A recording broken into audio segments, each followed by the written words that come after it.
Bienvenue dans cette deuxième histoire des contes de Monte Crypto. Je vous emmène aujourd'hui dans l'un des endroits les plus sombres du web, où des personnes du monde entier venaient acheter de la drogue ou des faux papiers, et où la seule monnaie acceptée était le Bitcoin. Comme promis lors de la dernière vidéo de Marc Karpeles, nous allons découvrir ensemble l'histoire de la plateforme de vente en ligne de produits illicites la plus connue du dark web, Silk Road.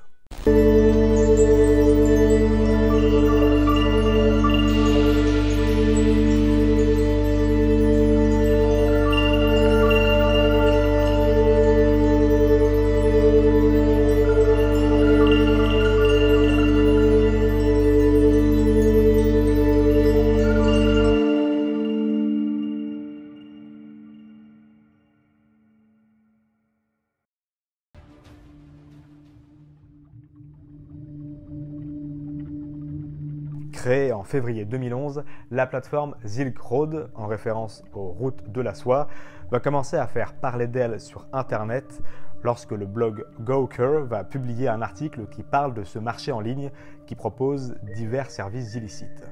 Le site proposait une mise en relation entre les acheteurs et les vendeurs et permettait d'offrir divers services allant de la vente de produits stupéfiants, la vente de faux permis, jusqu'à des services de piratage.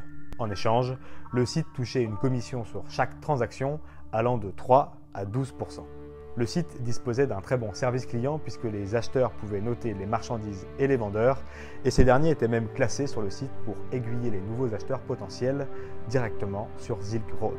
Du fait de l'illégalité la plus totale de ces services, il était nécessaire que les fréquentations et les échanges soient anonymisés. L'anonymat était garanti via l'utilisation du navigateur Tor, aujourd'hui très connu, le fameux logo en oignon, et les transactions se faisaient à l'aide d'une crypto-monnaie que l'on connaissait peu à l'époque, mais beaucoup plus aujourd'hui, le Bitcoin.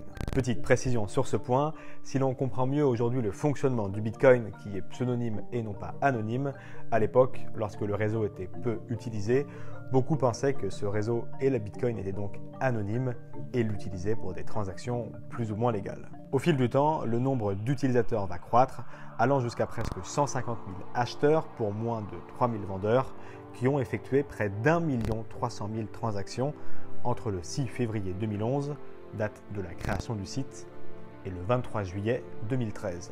La valeur totale de ces échanges représentait presque 10 millions de bitcoins, ce qui, avec les frais de transaction de Silk Road, représentait presque 615 000 bitcoins uniquement pour le site. Et c'est à ce moment précis que démarre l'opération Marco Polo, du nom de l'explorateur ayant parcouru à plusieurs reprises les routes de la soie, avec pour objectif clair, fermer Silk Road et arrêter son administrateur, répondant sur Internet au nom de Dread Pirate Robert, qui échappera aux enquêteurs pendant près de 2 ans.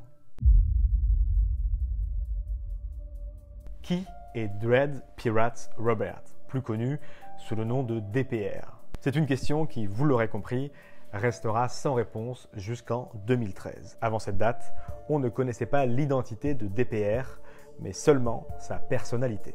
Il faisait figure de gourou pour les utilisateurs du forum et partageait son idéologie libertarienne, sa passion pour l'économie, la philosophie ainsi que la littérature, puisqu'il va même créer un club de lecture sur le forum, et enfin, pour son rejet de l'autorité de l'État. Pour lui et sa communauté, Silk Road devient l'idéal du marché libertaire, loin du contrôle de tout gouvernement. DPR pensait que la guerre contre la drogue faisait plus de mal que de bien et que tant que la demande serait présente pour ce genre de produit, l'offre suivrait également. Plusieurs personnes affirmeront que Silk Road était une plateforme qui sécurisait le trafic de drogue puisque les consommateurs n'étaient pas en confrontation directe avec les dealers et la dangerosité du trafic liée aux guerres de gangs, de la violence et des cartels. Contrairement aux idées reçues, beaucoup de services étaient interdits sur Silk Road. La vente d'armes cessera en 2012, un an après la création du site, et la pédopornographie ou les tueurs à gages par exemple étaient eux totalement interdits. Très actif sur le forum, DPR va recevoir une offre de rachat de son site en janvier 2012 par un vendeur qui opère sous le pseudonyme de Nob, un prétendu chef de cartel dominicain qui gère de grandes quantités de drogue et d'héroïne. L'offre de DPR pour son site sera d'1 milliard de dollars, ce qui coupe à court à toute négociation. Fait amusant, le site sera d'ailleurs un an plus tard évalué à 1 milliard de dollars. Cependant, après ces quelques échanges, Nob et DPR vont se lier d'amitié, ce qui causera la chute de ce dernier puisque Nob était en réalité un agent infiltré de la DEA, l'agence de lutte antidrogue du gouvernement américain.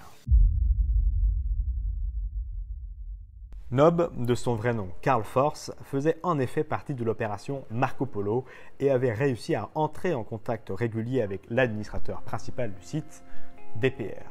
Il va souvent discuter en privé avec DPR jusqu'au jour où il va évoquer le fait qu'il ne trouve pas de client assez confiant pour lui acheter 1 kg de cocaïne pour une valeur de 27 000 $. C'est alors que va se proposer Chronique Pain, le responsable du service client de Silk Road, qui va lui communiquer son adresse personnelle afin d'effectuer la transaction. Bingo! C'est une occasion en or pour les enquêteurs d'attraper un lieutenant de DPR. C'est ainsi que le 17 janvier 2013, Curtis Green, alias Chronique Pain, est arrêté pour possession d'1 kg de cocaïne en vue de les revendre et 18 000 bitcoins sont saisis. Il sera libéré le lendemain sous caution. S'inquiétant de l'absence de son lieutenant et de la disparition de 18 000 bitcoins, DPR apprendra grâce à quelques recherches que son lieutenant s'est fait arrêter. Craignant qu'il parle aux autorités, il va demander à Nob d'aller exécuter Chronique Pain avant de se raviser et puis finalement de lui demander de l'exécuter.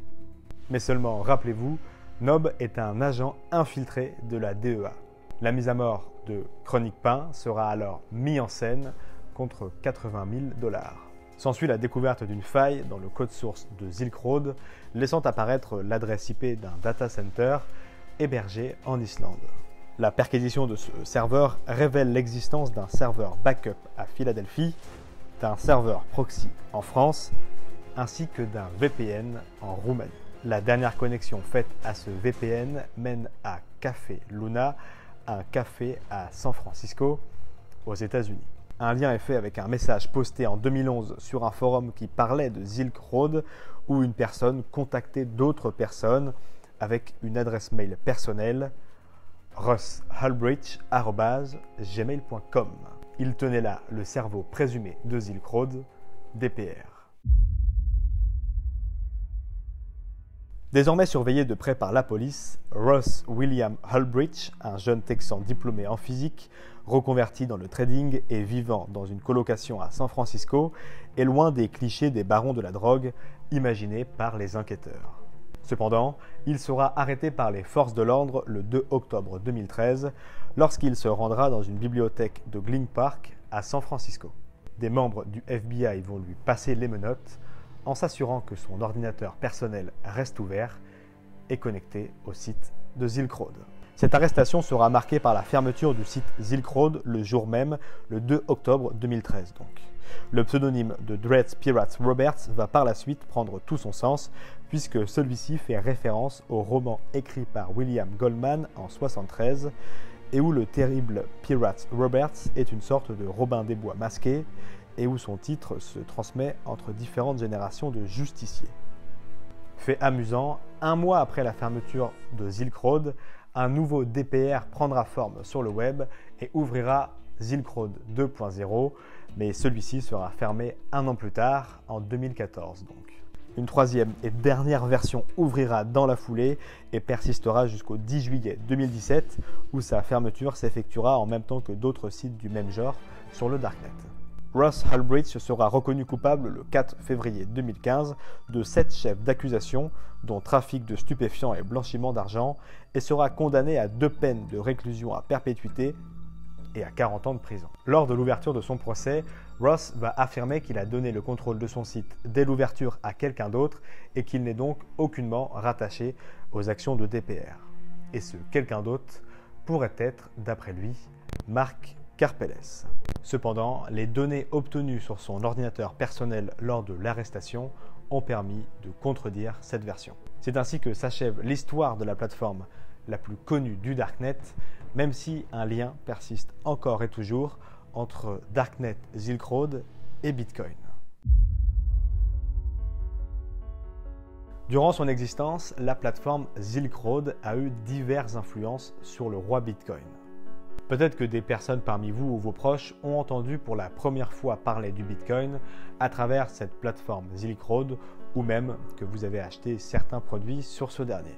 À l'époque, le prix du Bitcoin étant très loin de ce qu'il est aujourd'hui, il n'était pas rare qu'il faille uniquement dépenser $1 pour obtenir un Bitcoin et donc Bitcoin était une forme de stablecoin accessible sur cette plateforme.